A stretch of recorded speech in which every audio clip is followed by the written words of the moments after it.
الرحیم۔ سامعین، آج کی گفتگو اللہ تعالیٰ کے نیک لوگوں کی صحبت اختیار کرنا،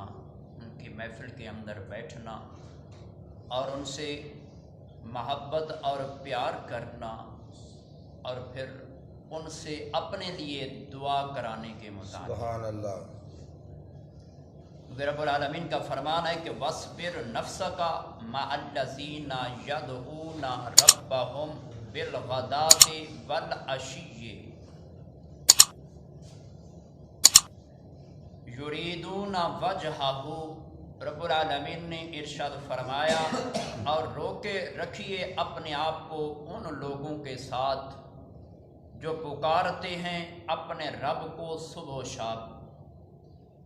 جو طلبگار ہیں اس کی رضا کی، یعنی کہ ان کا یہ صبح و شام رب کو پکارنا یہ لوگوں کے دکھاوے کے لیے نہیں بلکہ اللہ کی رضا حاصل کرنے کے لیے۔ تو جو ایسا کرتے ہیں تو تم بھی اپنے آپ کو انہی کے پاس روکے رکھو، یعنی کہ ان کی صحبت کے اندر جا کر بیٹھا کرو۔ تو حدیث مبارکہ ہے، حضرت سیدنا ابو ہریرہ رضی اللہ تعالیٰ عنہ فرماتی ہیں کہ حضور رحمت دو عالم صلی اللہ تعالیٰ علیہ وسلم نے ارشاد فرمایا کہ اگر ایک آدمی کسی دوسرے گاؤں میں اپنے کسی بھائی مسلمان کو، دوست کو، رشتہ دار کو ملنے کے لیے جاتا ہے تو اللہ رب العالمین اس کی حفاظت کے لیے ایک فرشتے کی ڈیوٹی لگاتا ہے، اور پھر اللہ رب العالمین اس فرشتے کو انسانی شکل و صورت عطا فرماتا ہے۔ تو جس راستے پہ وہ جا رہا ہوتا ہے تو وہ فرشتہ انسانی شکل و صورت اختیار کر کے اس راستے پہ کھڑا ہوتا ہے، اور اس شخص کو جانے والے سے پوچھتا ہے کہ تو کہاں جا رہا ہے؟ تو آگے سے وہ کہتا ہے کہ میرا بھائی اس گاؤں کے اندر رہتا ہے، میں اس سے ملنے کے لیے جا رہا ہوں، یا میرا رشتہ دار ہے یا میرا دوست ہے۔ تو آگے سے وہ فرشتہ اس سے کہتا ہے کہ اتنا سفر کر کے تو جا رہا ہے تو کیا اس کا کوئی تیرے اوپر احسان تو نہیں کہ جس احسان کا بدلہ تو چکانے کے لیے اس کے پاس جا رہا ہے؟ تو آگے سے وہ آدمی کہتا ہے کہ اس کا میرے اوپر کوئی احسان نہیں۔ تو آگے سے فرشتہ کہتا ہے کہ پھر تو کیوں اس سے ملنے جا رہا ہے؟ تو آدمی جواب دیتا ہے، نبی کریم علیہ السلام نے فرمایا کہ میں اس سے ملنے کے لیے فقط اللہ کی رضا کے لیے جا رہا ہوں۔ تو پھر آگے سے وہ فرشتہ اس بندے سے یہ کہتا ہے کہ اگر واقعی کہ تو اپنی بات کے اندر اگر سچا ہے کہ واقعی اللہ کی رضا کے لیے تو اس سے ملنے جا رہا ہے، دنیا کا کوئی لالچ نہیں یا اس کا تیرے اوپر کوئی احسان نہیں کہ جس کا بدلہ تو چکانے جا رہا ہو، تو پھر سمجھ کہ جتنی محبت اور پیار الفت سے تو اس سے ملنے جا رہا ہے، اللہ رب العالمین بھی اسی طریقے سے تیرے ساتھ محبت فرماتا ہے۔ یعنی کہ ہمارا رشتہ داروں کے پاس جانا، دوستوں سے ملنا،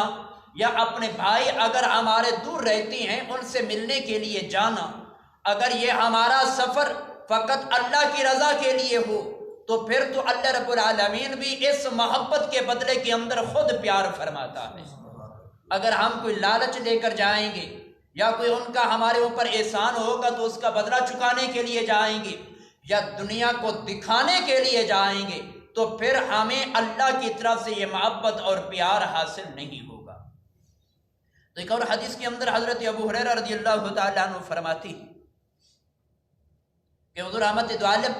صلی اللہ تعالیٰ علیہ وسلم نے ارشاد فرمایا کہ جو شخص اللہ رب العالمین کی رضا کی خاطر، یعنی اللہ کو راضی کرنے کی خاطر،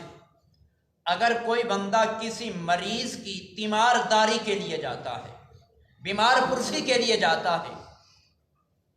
تو فرمایا کہ جب بندہ جا کر اپنے اس بھائی مریض سے ملاقات کرتا ہے، بات چیت کرتا ہے،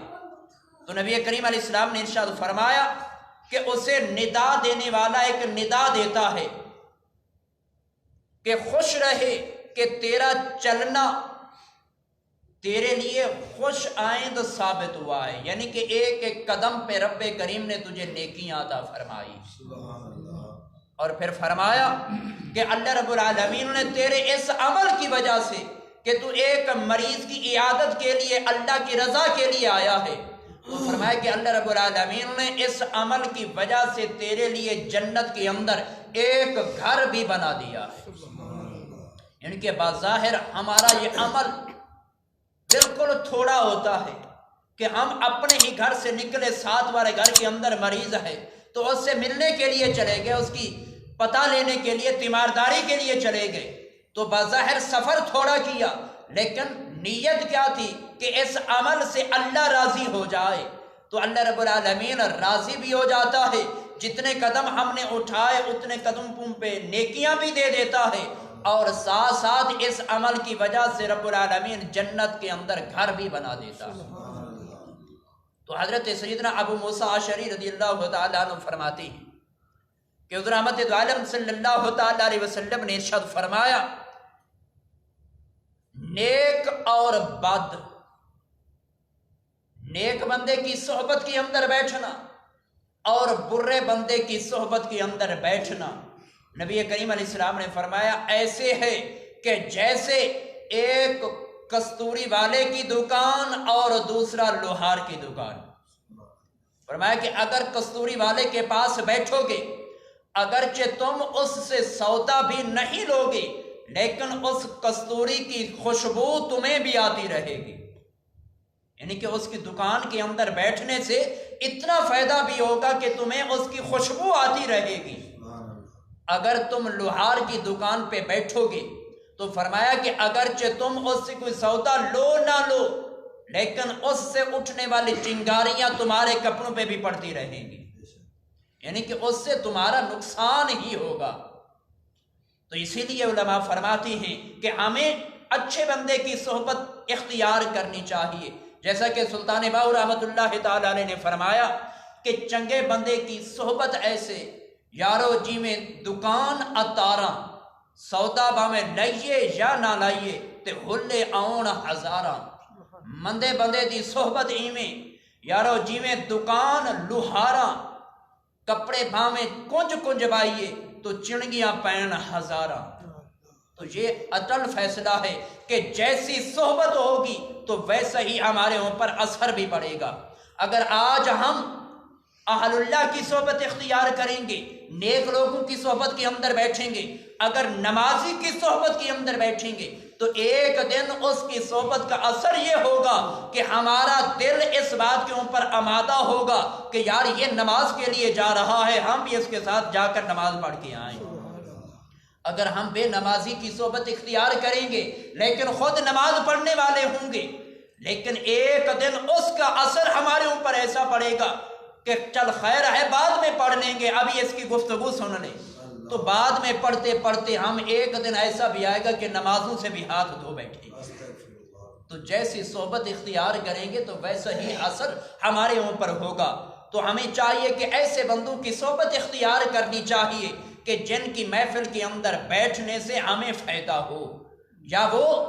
ہمیں کوئی مسئلہ سکھائے، یا اس کی صحبت کے اندر بیٹھنے سے ہمیں کوئی علم حاصل ہو جائے، یا اس کی محفل کے اندر بیٹھنے سے جب وہ دعا کے لیے ہاتھ اٹھائے تو اپنی دعا کے اندر وہ ہمیں بھی یاد کر لے۔ تو ایسا کرنے سے ہمیں فائدہ ہوگا۔ اگر برے بندے کی صحبت کے اندر بیٹھیں گے تو گناہ تو وہ کرے گا لیکن اس کا اثر ہمارے اوپر بھی ہو جائے گا۔ تو رب ذوالجلال کی پاک بارگاہ کے اندر دعا کہ خالق کائنات ہمیں ان مسائل پر عمل کی توفیق عطا فرمائے۔ آمین۔ وآخر دعوانا الحمدللہ رب العالمین۔